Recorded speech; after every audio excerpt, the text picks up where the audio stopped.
السلام علیکم جی۔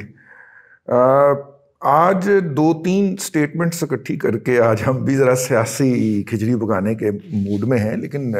اس کی وجہ میں نارملی اس طرح کا پروگرام کرتا نہیں ہوں، اس طرح کا ولاگ، لیکن جب دو تین جگہوں سے تصریح کے ساتھ ایک ہی بات آئے تو اس کا مطلب ہوتا ہے کہ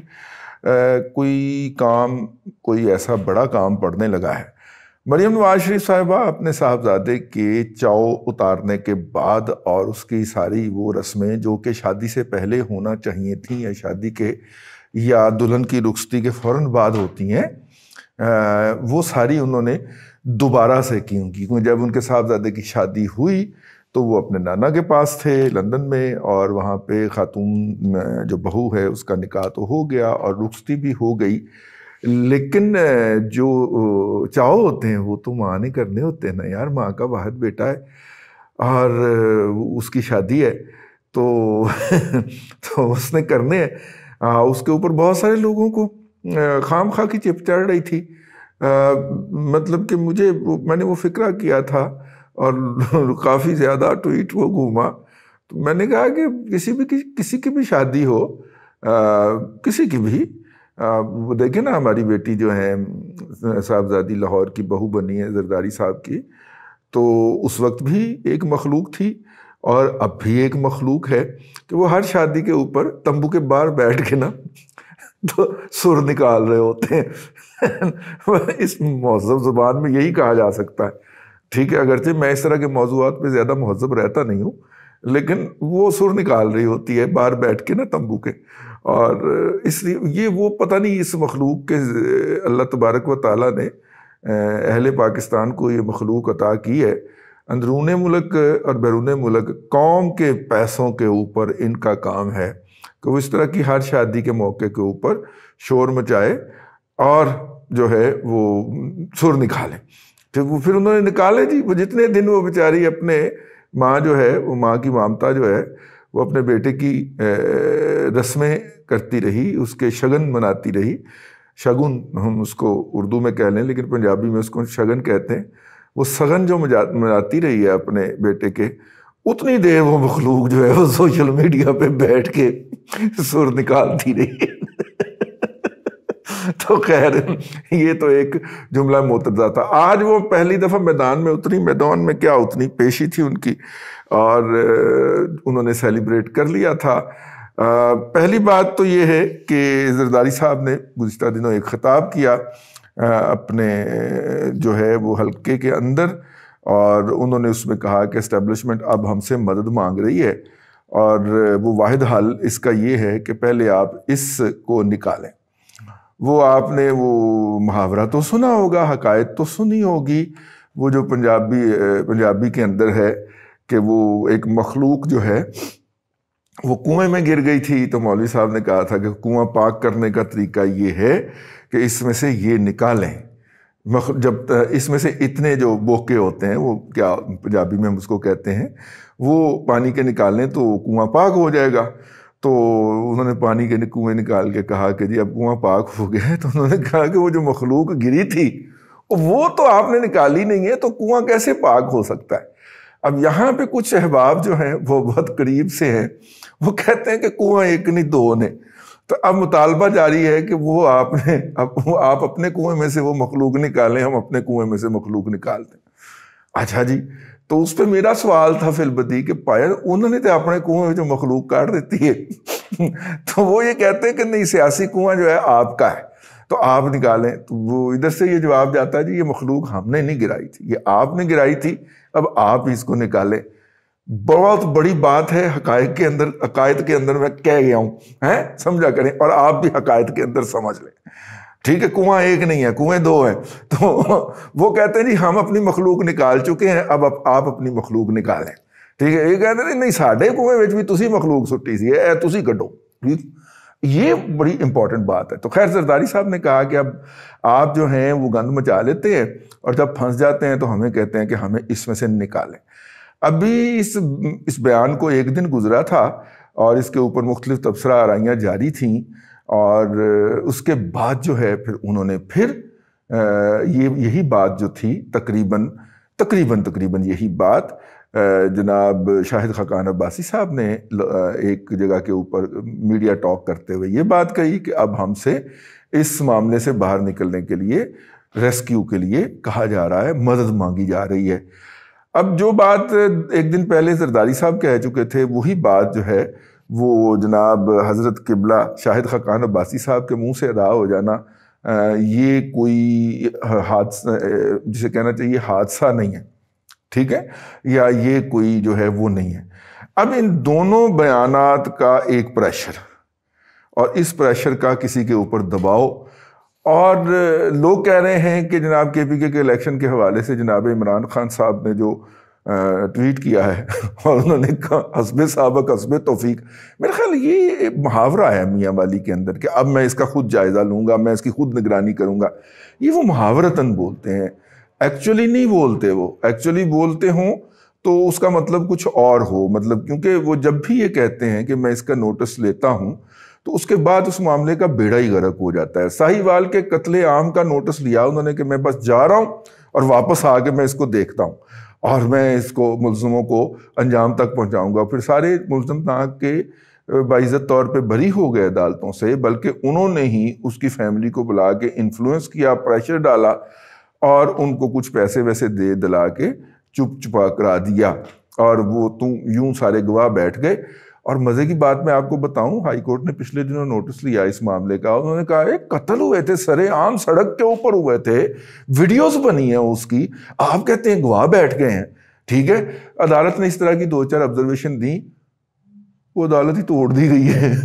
شاید عدالت تو اپنی جگہ پہ قائم ہو، جج صاحب تو قائم ہی رہتے ہیں، لیکن وہ کیس ہی نہیں پتہ چل رہا کہ کہاں گیا، اس کیس کی فائل کہاں گئی، وہ دوبارہ لگنے ہی نہیں دیا جا رہا۔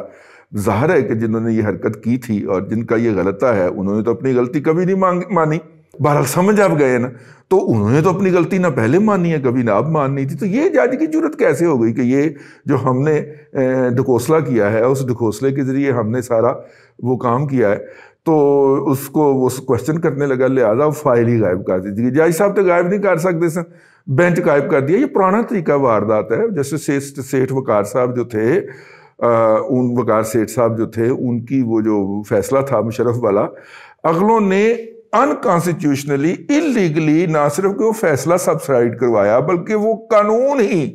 وہ بینچ ہی اس نے کہا کہ جناب یہ اللیگل تھا۔ یعنی آپ اندازہ فرمائیں کہ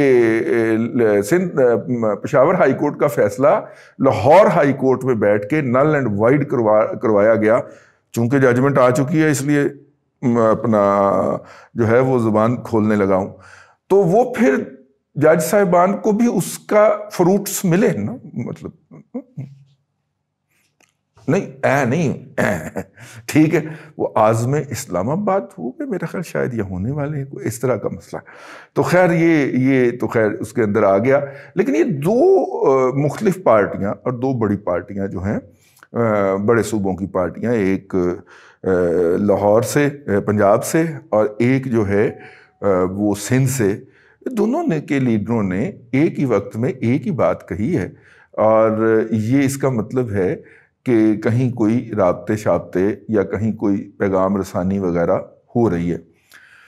مریم نواز شریف صاحبہ نے وہاں پہ کھڑے ہو کے ایک طرف تو مختلف باتوں کے، مختلف سوالوں کے جواب دیے، بیسیکلی اپنی رجسٹر کروانا تھا کہ اب میں پھر میدان میں آ گئی ہوں، ٹھیک ہے۔ ایک تو انہوں نے وہ کیا، لیکن دوسری طرف انہوں نے یہ بھی کہہ دیا کہ جب پرائم منسٹر نامزد کرنے کا موقع آئے گا تو ہم دیکھیں گے، پارٹی دیکھے گی۔ یعنی کہ جو بات کچھ دن پہلے جناب شاہد خاقان عباسی صاحب نے کہی تھی، اور اس کے اوپر خواجہ آصف صاحب نے دھمال ڈالی تھی باقاعدہ جا کے مختلف پروگراموں میں اہتمام کر کے، اس بات کی کوئی حیثیت نہیں ہے، ٹھیک ہے۔ جب یہ معاملہ سامنے آئے گا تو پارٹی کا اجتماعی فیصلہ ہوگا، اور پارٹی جو ہے اختیارات کا فیصلہ جناب میاں محمد نواز شریف صاحب کو دے چکی ہوئی ہے۔ تو میاں محمد نواز شریف صاحب نے کیا فیصلہ کرنا ہے، انہوں نے تو پہلے فیصلہ کر لیا ہوا اپنے بھائی کو نامزد کر کے، اور عموماً ہمارے ہاں جو پارلیمانی جمہوریت ہے اس کے اندر تو جو ہیڈ آف پارٹی ہوتا ہے وہی سب سے بڑا عہدہ دیتا ہے، لیکن آصف زرداری صاحب یہ روایت جو ہے یہ توڑ بھی چکے ہوئے ہیں۔ وہ صدر بننا انہوں نے قبول کیا تھا، وہ وزیر اعظم نہیں بنے۔ بہرحال آصف زرداری صاحب جو ہوتے ہیں ان کے خطاب کا جو پتہ نہیں کیوں جو بیشتر ہوتا ہے حصہ، یہ تو میں نے ایک فکرہ اٹھا لیا نا کہ ہم سے کہہ رہے ہیں، وہ نواز شریف اور اہل پنجاب کی جو پارٹی ہے اس کی طرف ہوتا ہے، اور وہ تھا، لیکن پتہ نہیں احباب اس کو کیوں اوور لک کر جاتے ہیں، تو ہم بھی اس کو اوور لک کرتے ہیں۔ لیکن یہ بات اپنی جگہ پہ رہنی چاہیے کہ کچھ لوگوں کو یہ شوق ہے بار بار یہ دہرانے کا کہ سی پیک پاکستان کے اندر زرداری صاحب لائے۔ جواب سن لیجئے، اگر زرداری اس ملک میں سی پیک لے کے آیا ہوتا تو وہ زندہ نہ ہوتا، ٹھیک ہے؟ زرداری صاحب نے خود پارلیمنٹ کے فلور پہ کہا تھا کہ ہمیں سڑک بنانے کے لیے $500 ملین چائنیز نے دیے، میں آیا لے کے اور میرے سے آ کے ملے کیانی صاحب اور وہ سارے پیسے اٹھا کے لے گئے، ٹھیک ہے؟ یہ انہوں نے اسمبلی کے فلور پہ کہا ہوا ہے، جس کا کسی نے ISPR نے آج تک ڈینائل جاری نہیں کیا۔ زرداری صاحب آپ کی تو اوقات اتنی تھی سر، آپ نے سی پیک کیا لانا تھا، ٹھیک ہے نا؟ یہ اب جواب سن لیجئے وہ احباب جو ہیں، وہ چونکہ بار بار یہ بات دہراتے ہیں تو میں کہا اکو باری منہ تھپ دیتا جائے۔ بھائی جان زرداری صاحب کی تو اتنی اوقات تھی کہ وہ $500 ملین جو ہے وہ رزسٹ نہیں کر سکے اور کہا کہ حضور لے جائیے۔ مطلب پیپلز پارٹی کے پرائم منسٹر کی تو یہ بساط تھی نا کہ رات کو اس نے 1 بجے اپنا دفتر کھلا کے تو کیانی صاحب کی ایکسٹینشن جاری کی تھی، تو انہوں نے کیا اسٹیبلشمنٹ کو مزاحمت کرنی تھی؟ یہ نواز شریف تھا جو سی پیک لے کے بھی آیا اور اس کی قیمت بھی ادا کر رہا ہے آج کل، ٹھیک ہے؟ تو اس لیے ذرا حقائق کو اتنا تروڑ مروڑ کے پیش نہ کیا کریں۔ یہ پروپیگنڈا ٹھیک ہے آپ کی میراث ہے اور آپ کرتے رہے ہیں، اور آپ نے بہت ساری جگہوں کے اوپر تاریخ کو مسخ بھی کیا۔ یہ وقت نہیں ہے اس طرح کی باتیں کرنے کا کہ آپ ایک غلط بات کریں اور ہم اس کو انکاؤنٹر کریں آگے سے، ٹھیک ہے؟ جو بندہ $500 ملین کی حفاظت نہیں کر سکا، وہ $19 بلین کے اور $29 بلین کے منصوبے چلواتا۔ میں صدقے جاؤں، آپ ذرا سمندر کے ساتھ جو آپ نے ایک دیوار بنانی تھی اور ایک نیا شہر بسانا تھا اس سائیڈ کے اوپر، ٹھیک ہے نا، اوپرلی سائیڈ کے اوپر، انڈیا والی سائیڈ کے اوپر، کراچی سے انڈیا والی سائیڈ کے اوپر، آپ بتائیے آپ نے اس پہ کتنا عمل کروایا ہے؟ ٹھیک ہے، پوچھا تو جانا چاہیے نا، جس طرح نواز شریف سے پوچھا جانا چاہیے کہ پائے نا چند دن پہلے آپ نے کہا تھا کہ ہر UC میں سے مجھے 25 سے 30 لوگ، وہ کتنے تھے جی، وہ چاہیے جو کہ جو ہے وہ پوری طرح دل و جان کے ساتھ پارٹی کے ساتھ چل سکے۔ وہ بندے کتنے ہوئے نے میاں صاحب؟ وہ بندے پورے ہوئے نے؟ وہ دسو خاں، ٹھیک ہے؟ یہ ہم پوچھیں گے کسی اور ولاگ میں، بڑی ڈیٹیل کے ساتھ پوچھیں گے۔ اس لیے زرداری صاحب $500 ملین کی تو آپ حفاظ نہیں کر سکے، اور دعوے $29 بلین کی انویسٹمنٹ لے کے آنے کے، خدا کا خوف کریں، مت چھیڑا کریں ہم فقیروں کو کہ ہم حقیقت آشکار کر دیں۔ اللہ آپ کو آسانیاں عطا کر دے اور آسانیاں خلق خدا میں تقسیم کرنے کی توفیق عطا کرے۔